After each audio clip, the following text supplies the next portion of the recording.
You'll recall that last week some of these tech executives sent a letter to the president saying that these surveillance programs over at the NSA undermine freedoms that we cherish and that it's time for a change. Well, they got this meeting at the White House yesterday with the president. They were expecting to talk about NSA surveillance issues, but the White House also wanted to talk about healthcare.gov. The president wanted to get some insights on how to get the website up and running as well as he would like.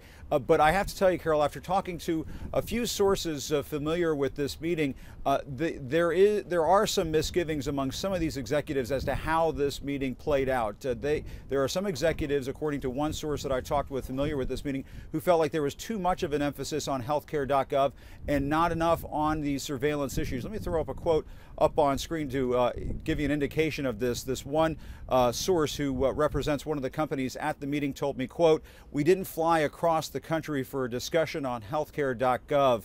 That source went on to tell me that, the reason why they were there was to talk about surveillance issues, and they really felt like they did not get enough of an explanation, enough of a defense of these programs from the president to satisfy them. Now, I did talk with another source familiar with this meeting who said, you know what, we wanted a dialogue. A dialogue was started yesterday, and so we feel good about that. So definitely a divide, it seems, among some of those executives as to what went on at that meeting. One other very interesting thing to point out, Carol, one of the executives at the meeting, according to a source familiar with the exchange between the president and these tech executives, said that one executive suggested to the president that he pardon Edward Snowden, that the president said in response that he just couldn't do that.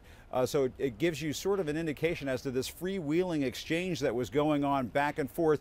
And after the meeting, these tech executives did put out a statement saying that they urged the president to move aggressively on reform. So these executives from these companies, and keep in mind there are a lot of customers out there of Apple, of Google, of Facebook, of Yahoo, of all these companies who are kind of concerned. They're very concerned about how much domestic spying is going on in their email accounts, what they Google, what they search online, and so forth.